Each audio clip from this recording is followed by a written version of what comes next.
Good morning, I'm WaywornWyrm, and welcome to my channel. And welcome to a fun little extra video that I'm going to make and upload while I'm taking a break from writing tomorrow's episode of Dawn of the Artifact. And it's D&December right now, so I'm going to make a video talking about that. And also, bit of a minor announcement, I have a new D&D series that is completely unrelated to the Horde of the Dragon Queen series I'm running right now that I hope to upload sometime early next year. It's just not in a place right now that I feel comfortable starting to upload it. So that's gonna wait. But what I'm going to do today is I'm going to talk a little bit about the week 1 prompts that Scarlet Moth, which you can find on Twitter at that Scarlet Moth, single word, no spaces, put up for D&December 2017. And so here we go. The first prompt is favorite race. If I remember the races I've played over my many years playing D&D, I've played some humans. I remember Half-Elf was my original favorite race, so that should get special mention right here. I've played some dwarves, only a couple, but some. I've played some elves, usually wood elves over half-elves or drow.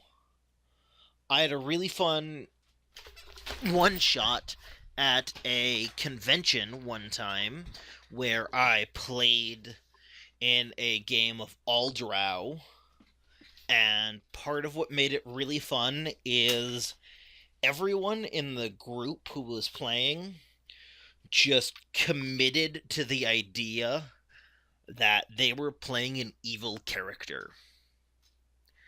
And that shone through the entire hour and a half we played. It was wonderful and remains probably my favorite convention game. I'll probably talk more about it sometime. One of my favorite characters that I'm probably going to talk about later was a gnoll, so played some gnolls.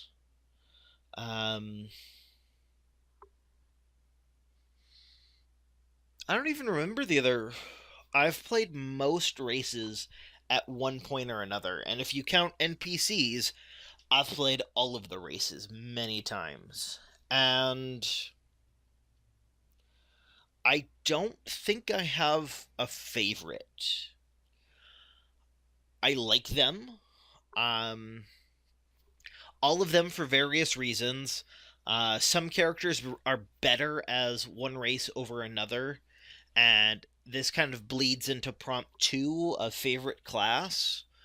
Um, there's just something really fun with either matching your class to your race, like a Wood Elf Monk in 5th edition, with the point being that he is going to move, or she, but my Wood Elf Monk has been a he. He's going to move more in a round than anyone else. I think by 20th level, he's moving 55 feet per round. So almost double. And that's just fun. But equally as fun is a half elf, or not a half elf, a half orc sorcerer, or a half orc wizard. Um, Someone where the mechanical stats of the race aren't particularly suited to your class choice. And, moving fully on into prompt 2, favorite class, I have played almost every class. Um, especially if you don't count the weird classes that have crept in either in the base 4th edition game, which of their new classes, I think I only played a warlord, or any of the 1.5 million supplements for 3.5. I don't know if I've played any prestige classes. I don't remember if I ever had a campaign that got high enough for that. But of the base classes, I haven't played a paladin. I don't know about. I don't think I've ever played a wizard. I've played both of those in like Baldur's Gate and Neverwinter Nights and Icewind Dale and games like that, but I don't think I've in a, normal tabletop session ever played a paladin or wizard. But favorite class, I think my favorite class right now is 5th edition monk. Um, they're just really fun to play, and they engage me more than any of the other classes. And like I know there are, I can have fun sitting down with any class. Probably even any archetype from any class. I can sit down, create a character that's going to be fun and engaging for me, and race and class and even alignment doesn't really matter, although alignment matters more because I use that to really inform how my character's moral outlook is, and I try and shine that through. I'm a really big proponent of alignment in games because I think if you use alignment to talk about your character's just moral outlook, rather than the like straight jacket that you saw, especially again in 3rd edition and 3.5. Um, I think alignment is really useful. With the alignment, I'm most interested in really exploring the nitty gritty of being lawful neutral. I think that's a fascinating concept. But let's go on to prompt 3 of week 1, which is favorite NPC. And I've played a lot of NPCs, I've met a lot of NPCs. But my favorite one, I was playing in a Vampire the Masquerade, uh, the Dark Ages game. I know that's not D&D, but anytime I think of memorable NPCs in games I've played, this character is always one of the characters I think of. And he's the only one that I think has made every single mental list of fun NPCs. And it's also something I like to point out because the guy running the game did a couple of really cardinal sins with this NPC's name. The NPC was going to be a very big deal in the opening 2 scenes of the game, and he was going to push the initial plot forward. And then he was never going to be seen again. If I remember right, I think he died. If I remember right, so I remember that the plot was we were trying to find who killed this character, and I think the character who was killed and this NPC were one and the same. I don't remember though. And the cardinal sins that the GM made was number one, he picked a name, but it was just kind of clear that he wasn't super attached to that name. And he picked a name that was hard to remember and pronounce. And we were going to spend a couple of hours talking either to this character or about this character. So we didn't need a name that we couldn't pronounce. I don't remember what it was. I do remember it was Spanish in origin, and it sounded close enough to Alejandro that the party decided that's what his first name was. And this was still soon enough after the song Alejandro that that song was referenced, and that's why we called him Alejandro. And then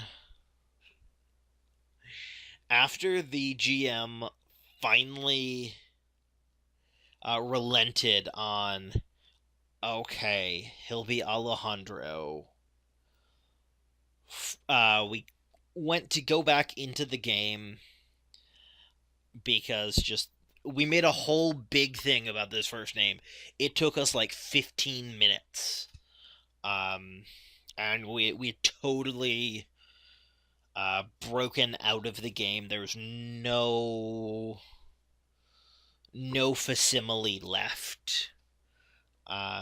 So we start going into the game, and someone was taking notes, and they looked up and they go, "What's his last name?" And the GM hesitated because he had really clearly not decided. And the person who was most happy about getting his name changed to Alejandro jumped in and said Pantalones.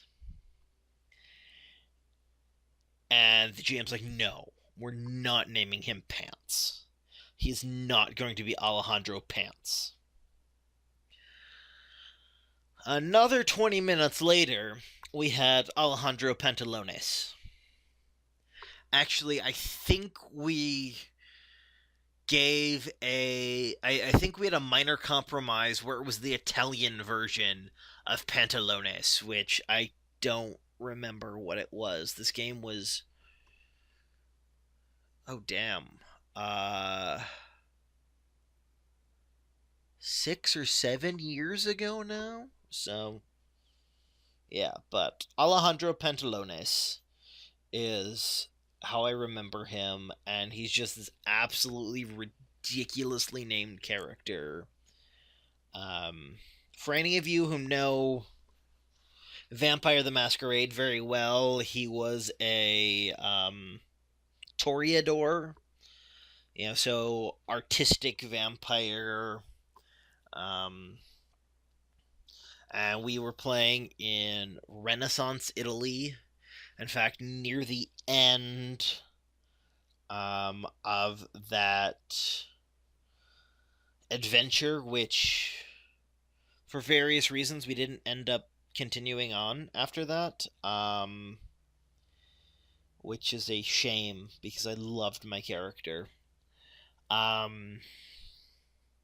We met Machiavelli because if that's the type of game we were playing, we were in that area of Italy at that time. It was really fun. In fact, at one point we burned down his house because we thought he was a bad guy. It's great. Now, favorite villain.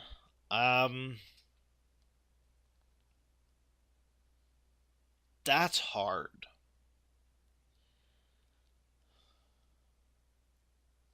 The problem with villains is they tend to be one of two things. Either they tend to show up once and get killed because the party is just ridiculously good and most players are really, really good at parsing out who poses the biggest threat to them and taking that person out as quickly as possible.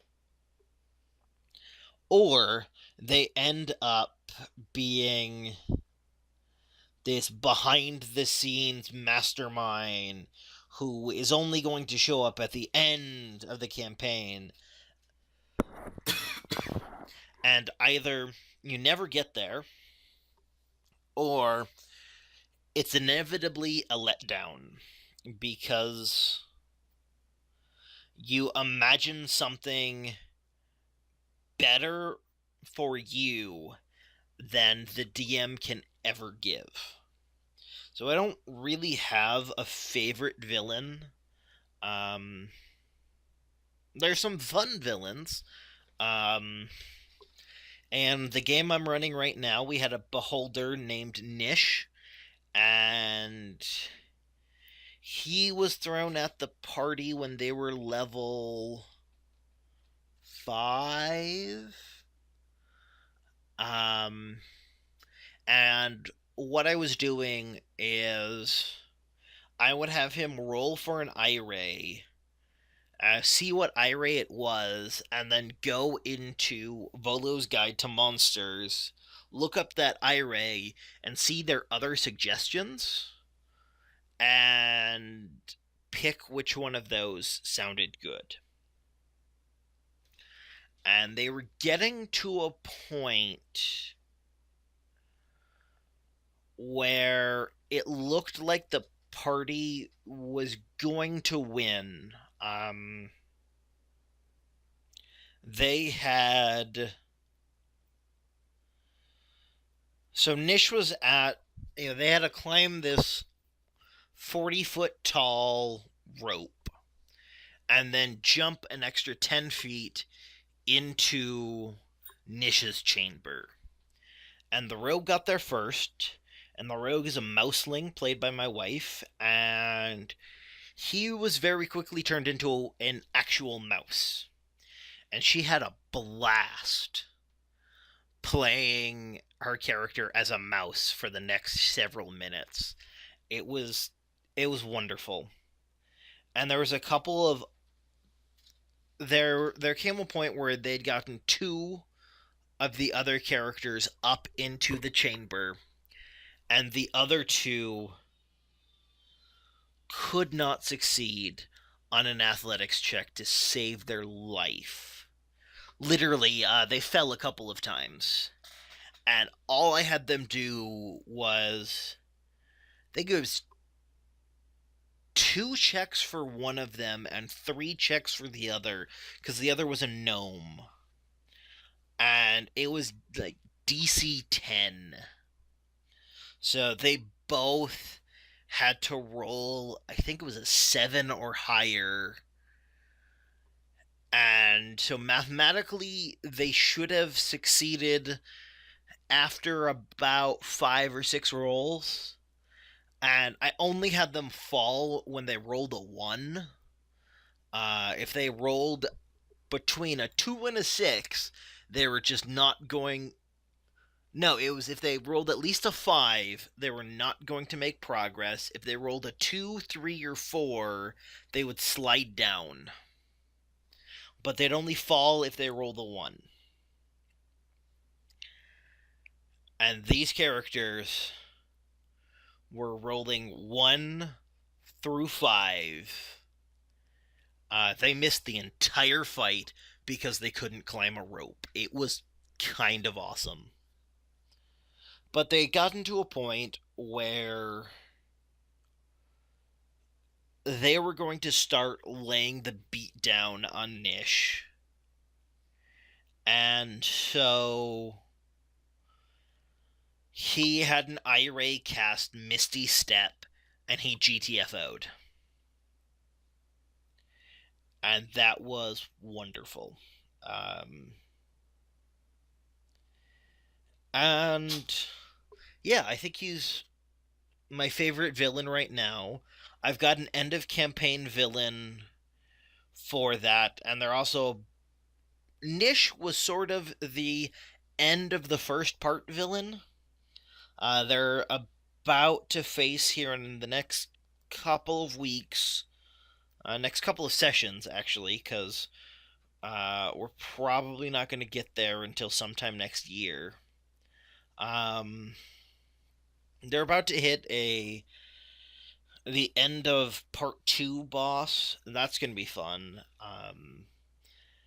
And then I've got a big end of campaign boss that I hope is going to be really fun. They have been pursuing this character for like a year and a half in real time. It's awesome. Okay, moving on. A moment of triumph. Um,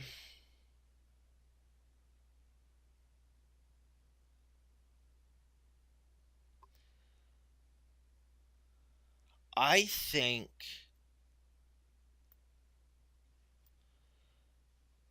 anytime anytime players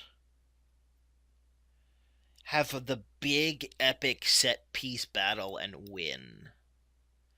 Um, when these players were like level 2, I had them fight a bunch of cultists, and they it was a big fight. 5th edition combat goes by really quickly, but even still, this fight took, I would say, a good 2 hours to do. It was like 4 or 5 encounters, pretty much back to back. And just due to they had time to prepare in game terms, and they did a really good job of preparing, and they understood the area that they were in really well and made every advantage to themselves, and they just successfully defended a tower, and it was just awesome. Moment of despair. I have two. One in game, one out of game. Um, Going back to the vampire game, this is why we ended it. So we got to the end of the first adventure, and there were 5 of us playing. And at the very end, there was a massive reveal. And me and another guy who were really, really into the game, we got to the reveal and our jaws just dropped. And we're like, no. That was one of the best reveals that I've ever seen pulled off. It was just, it was something we hadn't even considered, let alone started talking about. So it was pretty wonderful. However, one of the players looked up and she goes, "Wait, what? I know I missed something. Can you repeat that?" Which that always sucks to hear. When you've successfully done a huge reveal just to have one of your players go, "Wait, what was that?" And then the other 2 players were so checked out by that point that they didn't even realize it. They, yeah, they had no idea anything had happened. And after that, the GM was just like, nope, I'm not gonna continue running a game for two people who don't care at all, one person who cares only enough to pay half attention, and that was just the realization of this wonderful story beat ruined by people not paying attention. It's probably the biggest moment of despair I've had in a game. Um, as a player, and just outside of the game. The other one, I was DMing. This is for my current game that I've mentioned a couple of times. I threw an encounter at the party that should have been very easy.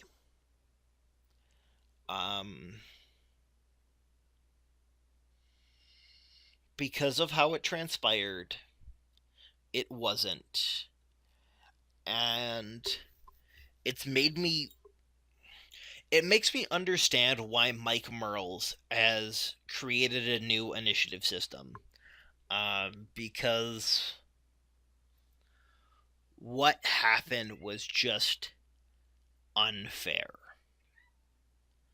Um, Matt Colville has said that one of his DM friends says that every bad moment in a game has been because he's broken his players' hearts, and that's what happened here.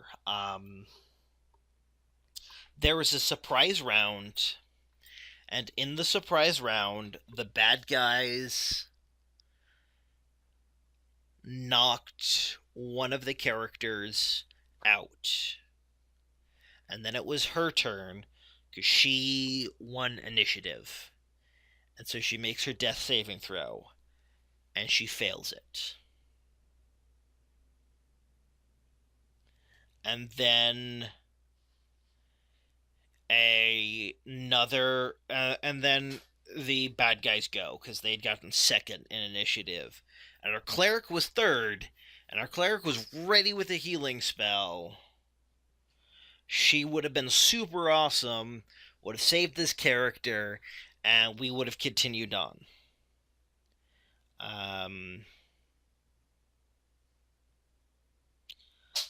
But they attacked the player who had gone down, because that's what these creatures would have done. And it hit very easily.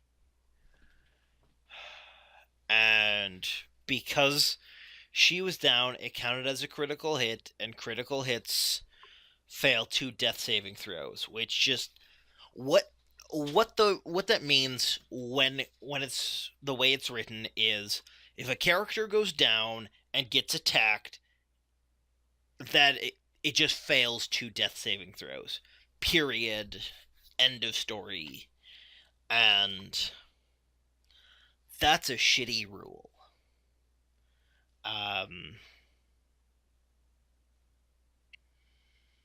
Because it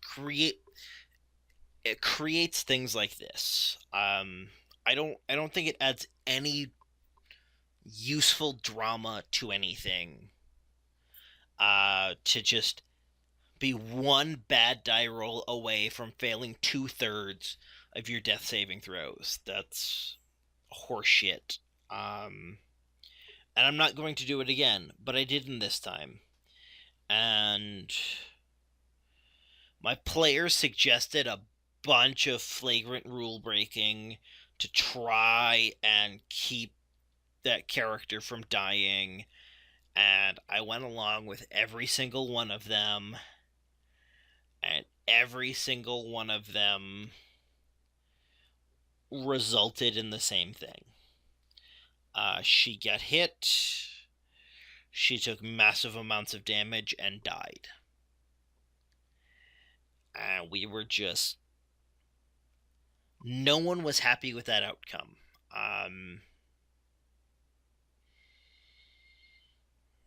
If I were to go back,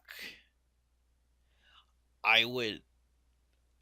that's a moment where I should have fully thrown out the rules. However, my reasoning at the time, and I still at least mostly stand by this reasoning, was, in my opinion, the rules... well, no, not even the rules. In my opinion, death has to be a real threat. However, I don't like to actually pull the trigger. I don't like death to actually happen, but I want the stakes of death to be there. I think that adds useful drama to the story. But actually killing a character rarely adds useful drama. So that's why I let it happen, and why I disagree with myself.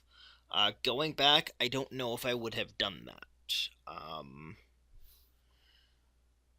And I don't know because there are good reasons for why I did it the way I did it, and there are good reasons for it not to be done that way. But it was definitely a moment of despair. I did a little private thing with the player afterward, and she cried. Like, just straight up. She cried as we ended her character. And yeah. So that's my moments of despair. Yeah. So my player character. I have two that I really like, and I will talk about both of them. The first one, which is my second favorite, is my 5th edition Wood Elf Monk, and he was just a blast to play. Yeah, just nothing else about it. He was fun to play, and that was great. And then my other favorite character was in a 3.5 Gestalt game, and I was playing a Gnoll Barbarian Druid. And he was a blast.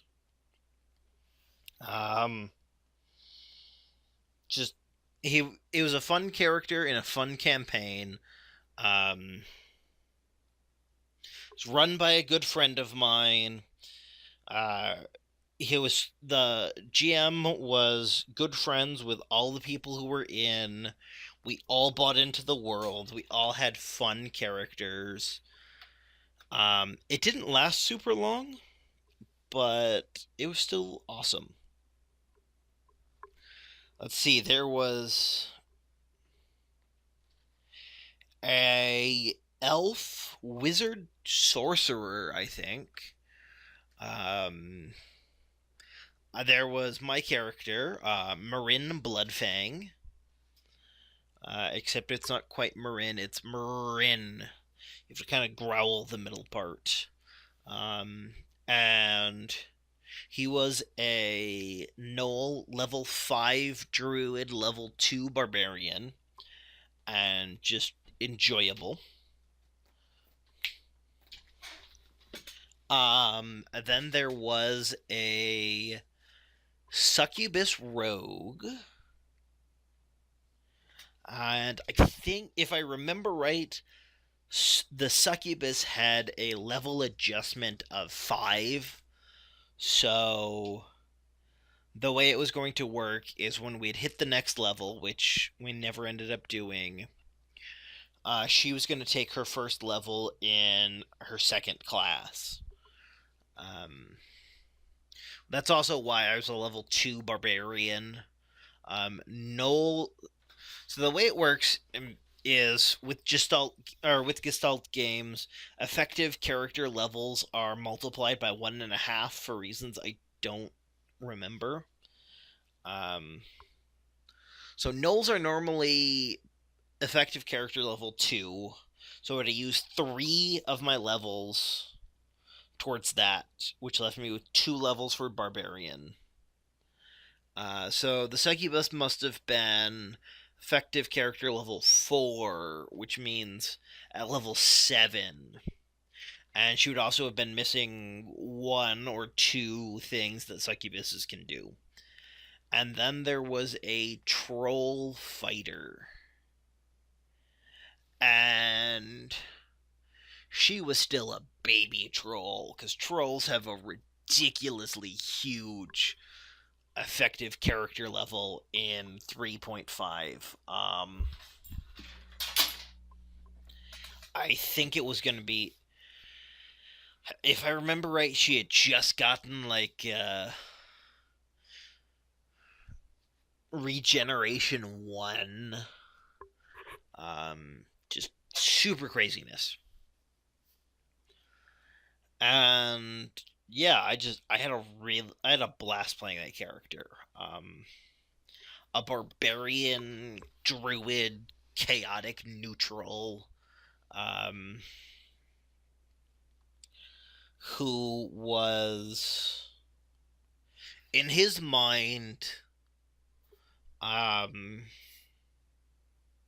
everything was about strength and honor, and that didn't really hugely go into, we didn't get to explore that a lot, but it showed through several of his actions, and it was just enjoyable.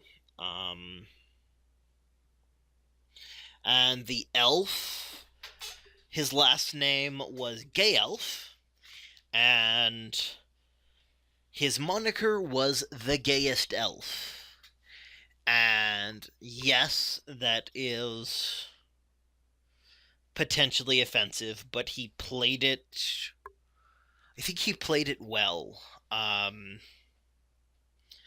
He was purposely ridiculously over the top about every part of it, and it was clearly supposed to be taken in jest. And yeah, it was wonderful. But I've rambled for almost 40 minutes now. So I'm going to end this. And happy D&December, folks. Remember, tune in tomorrow to our regularly scheduled Shadowrun Dawn of the Artifact. And we are in part 1, Dusk. That's probably going to go up later, like this one is, but who knows?